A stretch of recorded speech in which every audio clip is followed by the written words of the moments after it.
आज मीडिया में एक नई चर्चा शुरू हुई।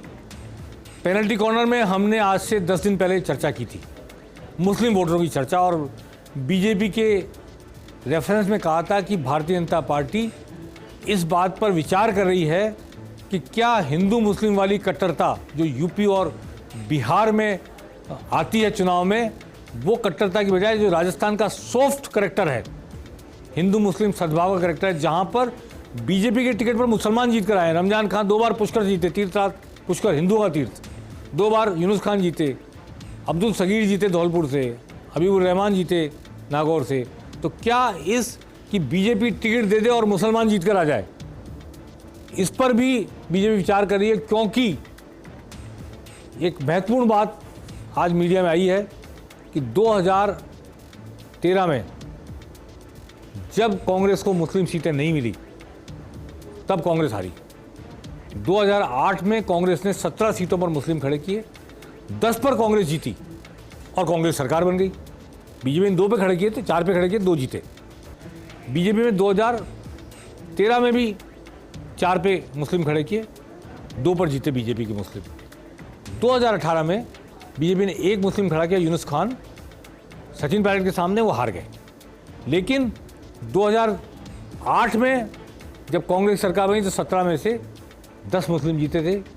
2013 में जब 16 सीटों पर खड़े किए तो 1 भी नहीं जीता और कांग्रेस सरकार नहीं बनी। और 2018 में जब 15 में से 8 मुस्लिम जीत कर आए तो कांग्रेस सरकार बनी। एक ऐसी स्टडी सामने आई है और ये भी आया है कि 40 सीटें ऐसी है राजस्थान में, जिसमें जयपुर की किशनपोल भी शामिल है, हवा महल और आदर्श नगर तो है ही, जहाँ 1-1 लाख से ज़्यादा मतदाता हैं। 40 सीटें ऐसी है जो मुस्लिम प्रभुत्व वाली सीटें हैं। मुस्लिम बहुमत नहीं कह रहा मैं, मुस्लिम बहुमत वाली तो किशनपोल है ही, लेकिन जहाँ मुस्लिम डोमिनेंस है, मुस्लिम वोट निर्णायक साबित हो जाते हैं, ऐसी 40 सीटों में से 30 सीटें 2018 के चुनाव में कांग्रेस के पास थी। तो क्या भाजपा यहाँ हिंदू मुस्लिम करने की बजाय हिंदू मुस्लिम सद्भाव की सॉफ्ट जो फिजा हैं उसके तहत मुस्लिम वोट को डिवाइड करने के लिए किन्हीं मुसलमानों को खड़ा करे?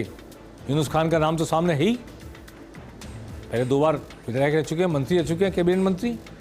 इसके अलावा भी कामा से और इसके अलावा और किशनपोल या जयपुर की किसी सीट से, जयपुर की 3 सीटों पर 1-1 लाख हैं, 3 सीटों पर 35 से 40 हज़ार मुस्लिम हैं, लगभग 5 लाख मुस्लिम वोटर जयपुर के शहरी क्षेत्र में है। तो क्या ऐसा डिवीज़न किया जाना चाहिए? ये बहस आज छिड़ गई है फिर से एक बार, जब मीडिया में ये स्टडी सामने आई है। अभी हम नहीं जानते कि भाजपा की आला कमान के लोग क्या सोचते हैं, पर अगर ऐसा किया गया तो योगी और असम के मुख्यमंत्री हेमंत बिस्वा शर्मा वो फिर उस तरह प्रचार नहीं कर पाएंगे जिस तरह प्रचार वो करने के लिए जाने जाते हैं।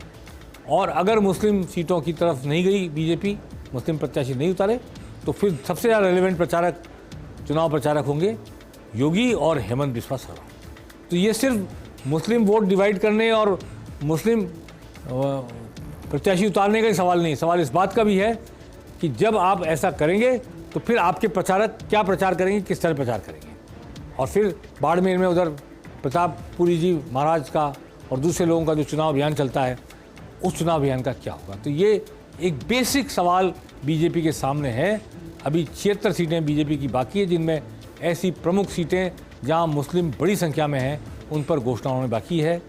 हवा महल पर घोषणा नहीं हुई, किशनपोल पर घोषणा नहीं हुई और आदर्श नगर पर घोषणा नहीं हुई। 3 प्रमुख सीटें तो यही जयपुर की ही हैं। तो देखते हैं आलाकमान बीजेपी का किस तरह सोचता है, क्या करता है। आज और बीजेपी सीपीएम ने दोनों वर्तमान विधायकों को मैदान में उतारा है। दोनों विधायकों को उन्होंने बलवान पूनिया को भादरा से टिकट दिया है और सी डूंगरगढ़ से गिरधारी मैया को। दोनों इस वक्त सीपीएम के टिकट पर चुनाव जीतकर 2018 में आए थे, दोनों विधायक हैं।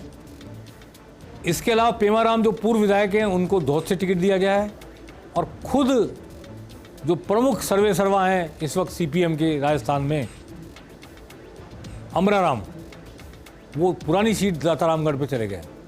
दातारामगढ़ से एक बार वो विधायक रहे। उन्होंने कांग्रेस के दिग्गज 7 बार चुनाव जीत चुके नारायण सिंह को हराया था, पिछली बार भी अमराराम चुनाव लड़ा, लेकिन वो तीसरे नंबर पर है, लेकिन वोट आए 50,000। तो वो अपनी एक तरह से इस सीट को गढ़ मानते हैं, एक बार एमएलए रह चुके हैं। इस बार दाताराम की गढ़ की सीट शायद बड़ी चर्चित सीट हो जाए, क्योंकि जननायक जनता पार्टी ने वहाँ रीटा सिंह को, जो जिला प्रमुख रह चुकी सीकर की और वर्तमान कांग्रेस विधायक वीरेंद्र सिंह की पत्नी है, और नारायण सिंह की 7 बार जो विधायक रहे हैं उनकी पुत्रवधू हैं, उनको टिकट मैदान में उतार दिया है। अब कांग्रेस ने टिकट डिक्लेयर नहीं किया है, तो क्या वीरेंद्र सिंह को टिकट देगी, जो विधायक हैं और 7 बार के विधायक के बेटे हैं, या लामा को टिकट दिया जाएगा जो राहुल गांधी की यात्रा में चले? अगर वीरेंद्र चौधरी को मिलता है तो पति पत्नी की टकराहट भी आपको इस चुनाव में देखने को मिलेगी। सीपीएम ने जो टिकट डिक्लेयर किए हैं ज़्यादातर गंगानगर और शेखावाटी साइड के हैं।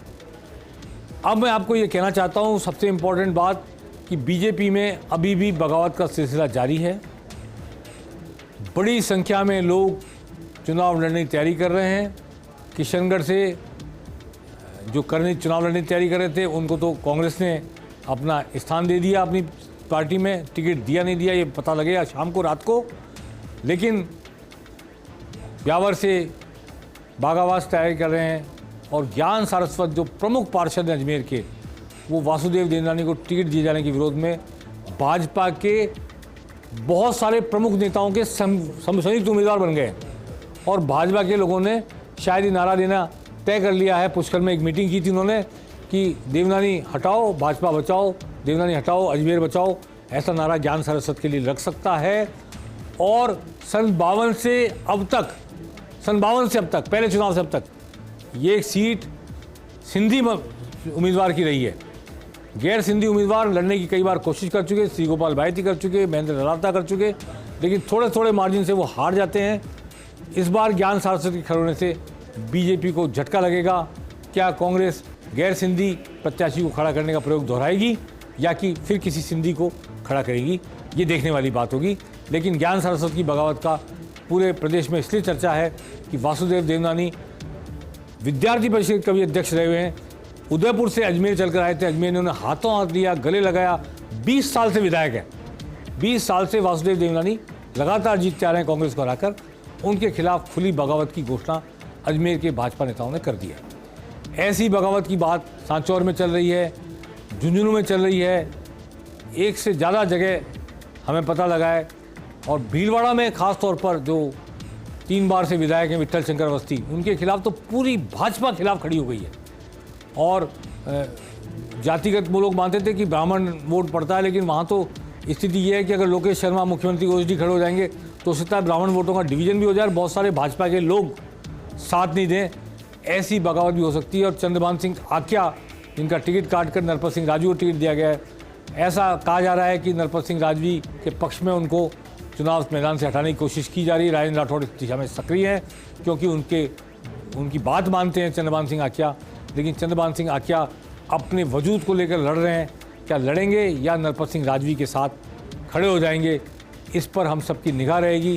क्योंकि भैरव सिंह शेखावत के दामाद नरपत सिंह राजवी विद्याधर नगर से उनको भेजा गया हटा करके दिया कुमारी को टिकट देने के लिए, और जब वो पुरानी सीट चित्तौड़गढ़ में गए तो चंद्रभान सिंह आक्या ने विद्रोह का झंडा खड़ा किया है। क्या वो दोनों एक होंगे और भाजपा में बगावत नहीं हुई चित्तौड़ में, इस पर सबकी निगाह रहेगी। क्योंकि बाबू साका भैरव सिंह शेखावत का जन्म शताब्दी वर्ष है। ऐसे वक्त में उनके परिवार से चुनाव लड़ने वाले व्यक्ति के लिए भाजपा का एकजुट होना या नहीं होना वास्तव में खबर है, विश्लेषण के लायक चर्चा का बिंदु है। इस पर हम फिर चर्चा करेंगे पेनल्टी कॉर्नर में। आज बस इतना ही। नमस्कार।